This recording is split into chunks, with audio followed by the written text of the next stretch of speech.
As more and more begin to know, the status quo has got to go. They're bound to say yes to a man named Dr. No, a man who makes the establishment panic. Grassroots are growing way too wild, too organic. One of these problems are a result of government being way too big. You're listening to Part of the Problem on the Gas Digital Network. So while this comes out, there's also now a second whistleblower. So there's two whistleblowers at the IRS who have basically come out and given us some interesting information that the things that we probably would have guessed were true, but that that basically the Justice Department has been slow walking this whole thing and kind of covering for Hunter Biden. So it seems pretty overwhelming at this point that this is a very, there's a whole lot of corruption afoot here. Any other takeaways that you have from it?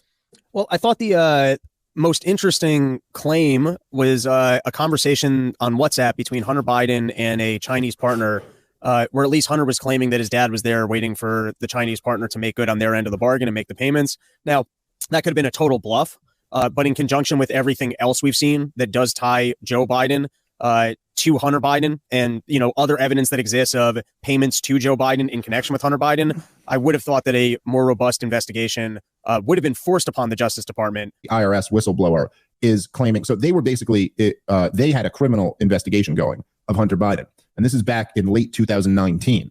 There's already had this criminal investigation going. And he's claiming that, so they were basically working with the Justice Department to proceed on this criminal investigation of Hunter Biden. And he claims that the FBI had verified the laptop already by late 2019. So this is a full year before this becomes the big story that it became, that the FBI had already verified that this was Hunter Biden's laptop. And so he also claims that they refused to give the laptop over to the IRS, who wanted it because they thought there was information, that would be relevant to their criminal prosecution of him. So now you have the Justice Department having verified the authenticity of the laptop, refusing to give it over to the IRS when there's a criminal investigation going. So that's kind of an interesting. There's evidence that he's they're protecting Hunter Biden, who was the son of the former vice president at the time. However, the bigger implication about all of this is that when the laptop came out in 2020, when the story came out, and you have the 51 intelligence people signing this letter, 4 former heads of the CIA, all stepping up to say that this has all of the earmarks of Russian disinformation, you kind of view that through a whole different lens now, knowing that the FBI was well aware that there was no ambiguity about it. They were well aware that this was Hunter Biden's laptop. And now, looking at things in full, this really is Donald Trump's kind of Watergate moment. It's actually a lot more corrupt, but that there's this active cover up by the deep state with the clear goal of influencing the outcome of an election. That they say this is Russian disinformation, but the fact that the deep state would knowingly cover up, knowingly lie about what they knew was Hunter Biden's laptop with the goal of influencing an election at the behest of the political campaign. I mean, that's about as big a scandal as you get. That you're disappointed that the FBI didn't cooperate more, right? That was your testimony. Said that. Yeah. So we're disappointed too, but the difference is when regular folks do things that are wrong and unlawful, there's typically greater effort to try to get those people before a grand jury to utilize criminal process where appropriate, not for other purposes. Oh, well, Bill Priestep, the guy who might have set this whole op in motion, he just didn't want to talk to you about certain things, and you were real accommodating to that. And then Mifsud, the person who juices Papadopoulos to create this predicate that you find improper. You guys, did you ever know who his lawyer was, Mifsud's lawyer? I talked to his lawyer in Europe. I don't know if you could find the guy's lawyer, but you couldn't find him? We contacted somebody that we knew had represented him in part of the effort to try to locate him. And you got the lawyer. And then now you're sitting here in front of the judiciary saying you could find the guy's lawyer, but you couldn't effectuate the service of a subpoena because you couldn't find him. Well, first of all, that sounds? As you may or may not know, we wouldn't have the authority to serve a subpoena overseas. The lawyer didn't know where Mifsud was. He was in communication with him, but he claimed not to know where he was. And we were trying to arrange an opportunity to talk to Mifsud. Did you take possession of 2 BlackBerry phones from Mifsud in any way? There were phones that were provided to us by so you could find the Mifsud's phones with the guy. Correct. Do you see how silly this looks? Like you found the lawyer, you found the phones, but the actual dude who got ordered by Western intelligence to go start this thing you couldn't find? It's kind of laughable. It seems like more than disappointment. It seems like you weren't really trying to expose the true core of the corruption. That you were trying to go at it another way. Yeah. As we said in the report, and as I said in my opening remarks, we pursued the facts as best we could. Well, how about this tools that we have? Okay, how about this fact, Mr. Durham? The entire Mueller team does a hard reset on their Apple phone in synchronization to wipe away evidence. Did you investigate that? I've read that. Well, why did you investigate it? Who gave the order on the Mueller team to wipe the phones? Yeah, that was not something that we were asked to look at, and we didn't. No, that's not true, Mr. Durham. That is not true, because I'm holding the document that authorizes your activity, and it specifically says the investigation of Special Counsel Robert Mueller. It's in Mr. Chairman, I seek unanimous consent to enter into the record the order that says that you're supposed to investigate these things. And so, like, whether it's the Mueller team, MIFSUD, how about Azra Turk? Azra Turk, what's Azra Turk's real name? Do you know that? I'm not going to be disclosing the names of FBI personnel that are otherwise unavailable. So the FBI sends somebody to go honeypot George Papadopoulos. Who gave the order to do that? I think that's beyond the scope of what's in the report. It's literally the scope of what your charging order is. Who put it in motion? We get after it was put in motion, the FBI did a bunch of wrong and corrupt things. Totally understand. We're trying to deal with that. But when you are part of the cover-up, Mr. Durham, then it makes our job harder. Yeah, well, if that's your thought, I mean, there's no way of dissuading you from that. I can tell you that it's offensive and that the people who worked on this investigation have spent their lives trying to protect the people in this country and pursue within the law what it is that we. All right, let's stop it right there. I thought that was one of the most fascinating responses. Like that's the world that we live in. That's how this machine works. Is that when you start making just excellent points, like that Matt Gaetz is making, like undeniable. I don't know how anyone could deny that these are excellent points. Like you're going, listen, everybody on the Mueller investigation all wiped their BlackBerries at the exact same time. Who gave that order? Like that, how would you deny? That's a good question. That's a reasonable question that we should know the answer to. Is going, who gave the order to go honeypot Papadopoulos? Like who gave that order? That's okay. This is like very, very relevant information. And his response is like, all of a sudden the FBI turns into like a freshman gender studies major. Like his response on the record is that that's really offensive on me. Like, what? That's your cop-out? And look, Matt Gaetz goes on brilliantly to break it down. Or he's like, and he said it right there in the clip we just played. You're part of the cover-up. That's your role in this whole thing, Durham. And it's so obvious, man. We've been saying this for years now on the show, right? That him and Barr and all of these guys, it's so clear that these guys are there to cover this thing up. And what did all of them do? What Barr and Durham and all of them, what did they do? They came out and they told the American people, yep, this happened. Nothing's going to come of that. That's it. In effect, that's what happened, right? They basically came out and said everything Dave Smith and Rob Bernstein have been telling you for the last 6 years about how this was all a big hoax. This was an attempted coup attempt by the deep state to unseat a democratically elected president. Yep, you're right about that. Now let's move on. Your daily dose of liberty education starts here. The Tom Woods Show. Hey, folks, believing that the end of the world might be a bad thing that we should try to avoid is not a Russian talking point. But if we are going to avoid World War III, it's important for Americans to understand what's been left out of the CIA's narrative about Russia and Ukraine. Coming to the rescue here is my brand new free ebook, Your Facebook Friends Are Wrong About Ukraine. Pick it up at wrongaboutukraine.com. Yeah, I mean, that's the whole problem with today's society, right? We fail to find common ground with everybody if they disagree with us on one thing, and then we just want. I know. I am so tired of that. I mean, remember the old days, which were not so old? We used to be able to say, so-and-so is not so good on X, but he's really good on Y, and I'm really, really a fan of his work on that subject. We were able to say that instead of, this person deserves to die in a vat of acid. I mean, when did that happen? It's true, man. COVID was a catalyst for the worst divide I've ever seen in my life, and I don't know how we get out of it or what we do, but like the government solution seems to be just silencing one side of it and censoring you, and unfortunately it seems to be censoring people like us in the libertarian movement that are the ones trying to bring everybody together by trying to find that common ground. But I guess that's dangerous to the establishment. I mean, YouTube itself, even in recent months, has said, okay, now you're allowed to say X and Y about COVID or something. And I mean, yeah, that's right. It was right when I said it the first time.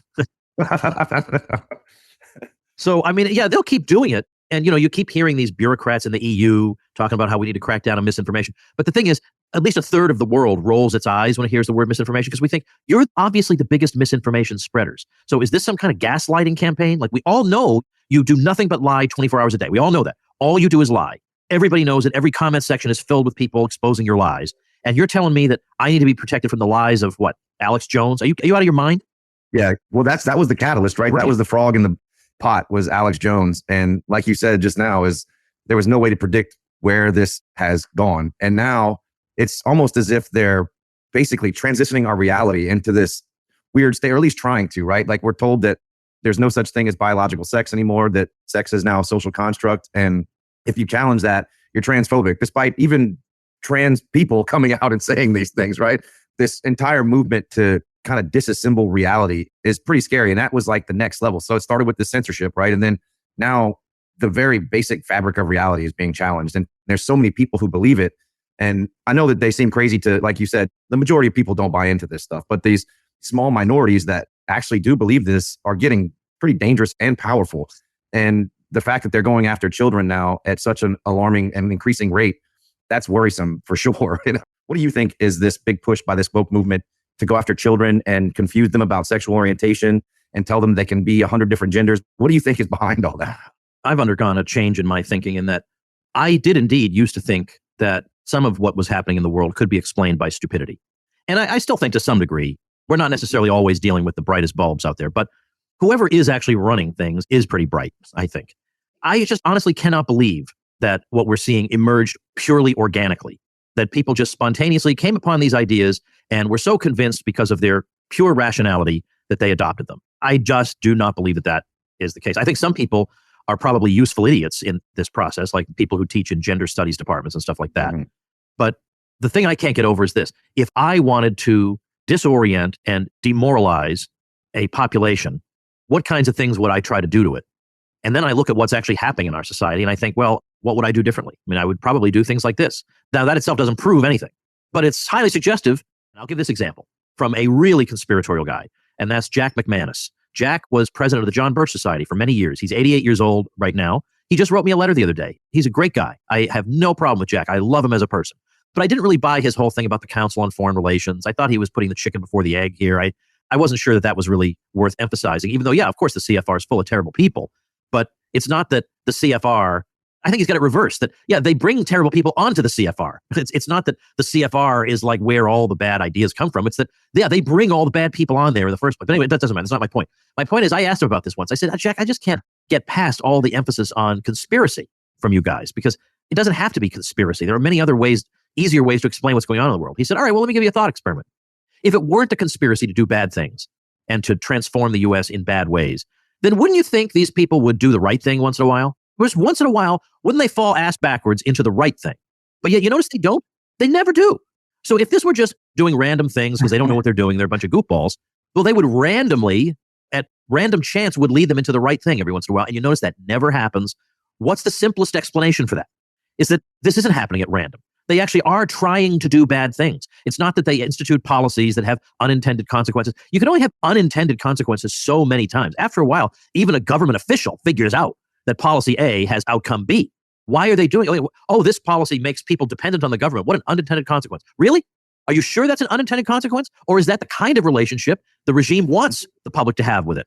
That it depends on them. Of course it wants to. Of course it wants to control healthcare and everything else, because then you depend on it. Then you have to do what it says. Then you have to inject yourself with whatever they tell you, or otherwise you can't get that organ transplant or whatever. That's the relationship they want. Dependency. Dependency is not some unintended consequence. That's what they want. And so I guess that's where I am now.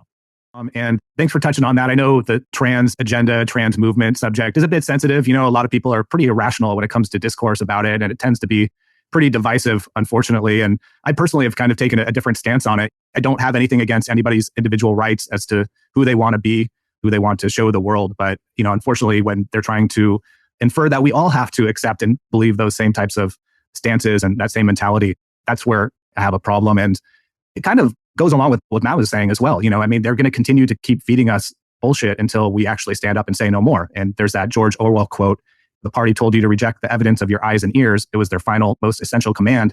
Exactly feels like what's going on right now. In a free society, we would still have security. So I still want security services provided by somebody. And yet it seems that, it doesn't just seem, in a lot of these blue cities, there has always been this weird left-wing obsession with criminality and the criminal class. For whatever reason, whatever that is, because it's cheeky that they break social conventions, or I don't know what it is. But again, if I were trying to disrupt a society, I would come up with the plan that Eric Adams just came up with for New York City, which was, okay, we have an unprecedented problem with crime. So in major stores, we're going to put kiosks for people who might be tempted to commit crimes. We're going to give them social services that maybe we can talk them out of wanting to commit crimes. Or like, he had a list of absolutely feckless pieces of nothing to deal with the problem of shoplifting and other crime.